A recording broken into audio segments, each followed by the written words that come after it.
Hey, we are back for another review of Ruthless. We're on season 4, episode 13, entitled Keep Fighting. And that is exactly what we all have to keep doing because the plan has been skewed by Ruth. But we'll talk about it. Let's talk about it. All right. So Aaron is walking along the road and runs into Officer Kate. She works with the corrupt sheriff, right? Keep that in mind. He asks for her help. He tells her about Laura. They jump in the car, right? Okay, he tells her about Laura. Like, he spills everything that he experienced at the compound.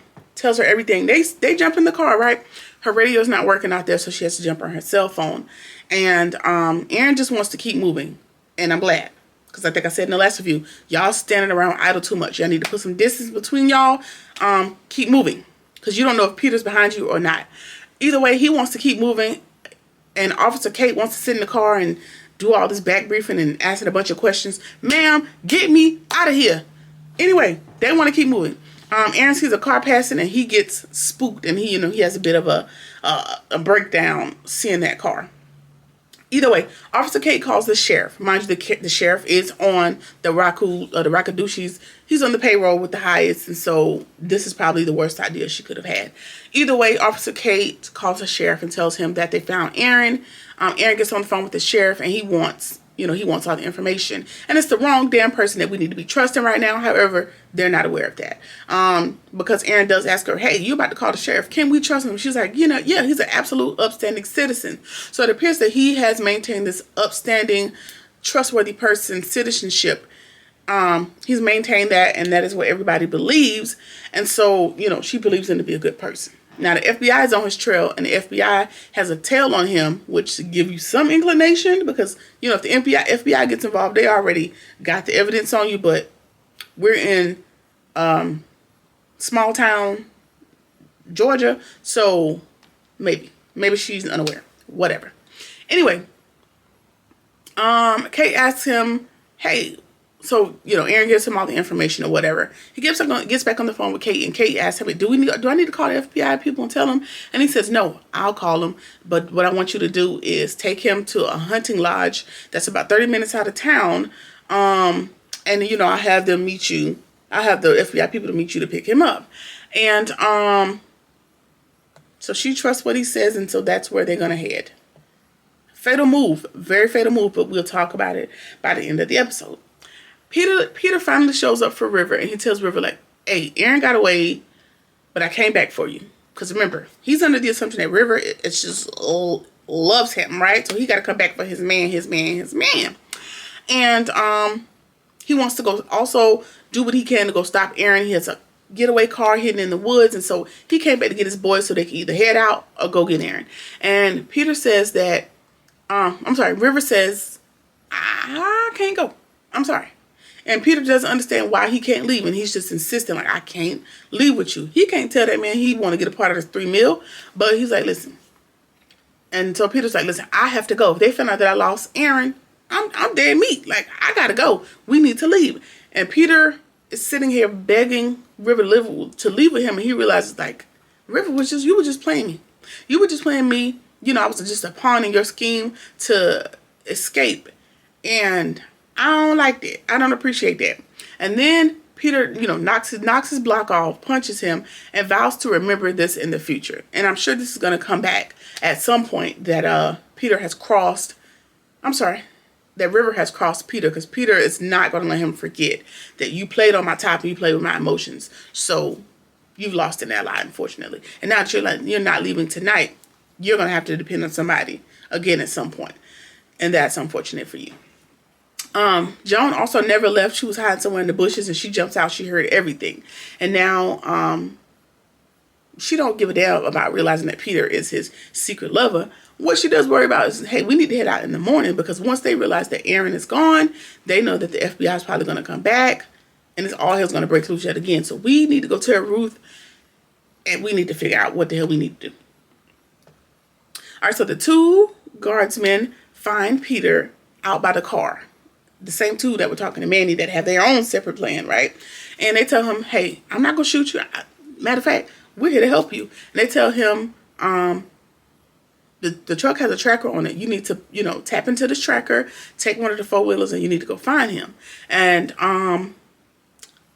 And they also tell him, like, hey, the sheriff is in on it. So Peter is just as oblivious as Manny, obviously.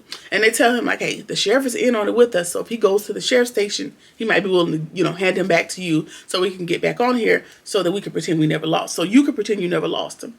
And really, they just did that to kind of get those keys to that car because, again, they have their own escape plan. And Peter, you know, to get Peter away from that car, they don't really give a damn if he makes it. Because if he doesn't, who cares? They don't really give a damn about that. All right. Joe goes to Ruth and tells her everything that she learned while she was spying on River. And Ruth she hearing them, but she's really not because, again, she's still holding on to hope that the children's going to be back and that she's going to be able to get her daughter and then everything else is going to line up. Now, I'm not saying leave your child. I'm not saying that. You're the reason that she's here. You could have left her where she was at. But at what point, I'm asking. I'm not telling that lady to leave her child. That's not what I'm saying. The question that I'm going to ask to y'all can answer in the comments to let me know. At what point do we come up with a contingency that does not involve the child? I don't know. I'm just realistically speaking. Not emotionally speaking, realistically speaking, when do we come up with a plan B or C or D that involves us leaving without that baby and maybe figuring out a way to come back and get her? I don't know. I'm just, because it sounds like Ruth she's going to miss out on that money. She's going to miss out on her window of opportunity to escape because she's waiting on her child to come back. And we don't know where she is. We have no intel that's going to tell her where she is and when she's going to come back. But I understand. I understand the mother's love and mother's intuition. So I'm not saying leave that child, but at what point do we consider that maybe you have to? I'm gonna leave that there. All right, Marva goes to give the heist his morning bath because she obviously is the one who bathes him every morning. I don't know what makes him so damn disabled why he can't bathe his own self. But anyway, he don't even want the bath from Marva. He tells her that Ruth will be giving him his morning baths from now on. And that just is what it is. It ain't really no debate, no discussion. You've been told. And tells Marva that she needs to treat Ruth as well as good as not better. He made sure to say that, but almost as good as she treats him. That is how Marva needs to treat Ruth because she's so important to him now. So Marva has now been demoted. Not really demoted. One of her tasks has been relieved of her and given to Ruth. All right. Andrew is talking to another agent that is guarding him, and he wants to know what made you convert. Like, what was it that did it for you? And he ain't giving up no information. He also tells him, like, listen, y'all going there tomorrow is going to be a bad idea. Tons of people are going to die, especially with y'all going up there with firepower, you know, all the bells and whistles. And he tells them it's a bad idea. And I'm not helping y'all, but I'm just telling y'all it's a bad idea to do that. They don't realize that the people are going to die. They just want to go in like the cops. They want to go in Rambo style. And he tells the guy that's sitting there, he tells Andrew, like, hey, we saw the pictures of you having sex with the highest. Like, what was it that got you? And he claims, oh, those pictures were doctored. That wasn't me. Like, basically trying to absolve himself from what everybody already has confirmed by way of this video and these pictures that you have been converted. And just give it up. Just give it up. You've been a very good, smooth talker thus far, but it's not faring you well anymore, unfortunately, Andrew. And I was looking forward to Andrew going back because he was really interested in, you know, I remember him disarming the alarms, you know, trying to get those kids up out of there at a bare minimum. But I just think he got lost in all this other stuff. And so he's not going to be viable. You know, he's not going to be helpful to anybody at this point. So sucks for you, Andrew. You gotta go. The sheriff calls Daikon and tells him about Aaron. And Daikon immediately knows, like, I gotta tell the heist. Like, he is gonna have a fit if I know something that he doesn't know. And the sheriff tells him, listen, I'm getting out of Dodge before all goes to hell. Don't try to record me because this conversation is gonna be scrambled. They're not gonna know this call ever existed. I can't come up there because I have an FBI, you know, following me. I have a tail. They've assigned somebody to me. I'm just going to get out of Dodge before all this shit blows up. I'm out of here. Don't look for me. All right. Lacey sees a few of the dudes that were part of the, the gang rape situation, and they're laughing. And she knows that some of them were, a part of it. They were some of her rapists. And she tells Zane, like, listen, I want to end it all for them. I really do. Like, look at how, they have her in a red scarlet letter type of covering, while everybody else has on maroon, purple, whatever color they got on. And so she's sticking out like a sore thumb. So it's not going to be hard for them to figure out who they had sex with, because she's the only person that's the most recent traitor that's in this little stupid outfit, right? And Zane tells her, like, hey, I know maybe those two may have been, but Manny is not one of them, because he is not going to be able to perform because I cut him. And Lacey's looking like, what are you talking about? She was like, listen, he had been raping me before, and he tried to rape me one last time, and I had this device in me that cut him up. So yeah. And Lacey's like, ooh, why didn't you give that to me? Like, let me get that device, let me do that. But she knows that she can't, because, hey, if you do that, Elder Mother will definitely kill you for sure. So we can't do that. And Lacey's like, I understand, but I just can't take much more of this, so we need to figure something out. Like, I'm at my wit's end with this. And I can't be mad.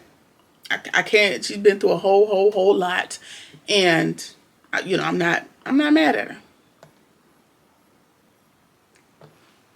All right. So the high seems to be feeling a little bit better today, and he's ready to head to the bank. He tells Daikon that Daikon has to tell Daikon has to tell the Heist that Aaron got away, but also tells him that the sheriff has it handled. It's taken care of. We're good.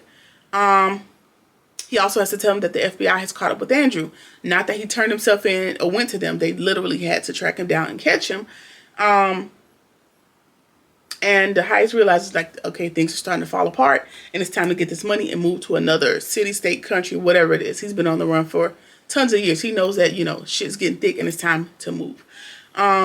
We need to get to the bank today. We need to get that money. We need to pack the stuff up, and we need to leave. But we do not need to go out that front gate, because the block is hot and they're going to be looking for us. And so Daikon tells them, hey, we need to take another route. We can get on the ATVs, the four-wheelers, and we can go through the woods to the bank, and that'll be a little bit more inconspicuous. And so that is the plan, that they're going to take. All right. Lewis is one of the two other guardsmen that's working on the plan. I've also forgot to say that they're going to let Manny back in on the plan, which I think they just really need him for brute force, because I think that the plan that Lewis and Ruth has is for Lewis to get some men together to bum rush the Highest to go get the money, and then she's going to give them however much money she said she was going to give them. So Lewis and Ruth, again, they have their own separate plan away from Joan, River, and Ruth. And so her and Lewis have a plan, and she offers him $300K to come back for her and her daughter. So I don't know, I missed something. So she offers him $300K. I'm assuming she thinks she's going to go to the Highest, take that money from under the mattress, give him $300K, and him and his people are going to escape, only under the guise of him vowing to come back for her and her daughter. Now, once he gets that $300K, we know that man ain't coming back. I don't even know why you told him that. But I also appreciate the fact that you told him that, oh, the Heist is going to come back with about $300 to $400K, underselling the amount of money that he's going to have, so that you can still hold your plan with Joan and River. I'll take that.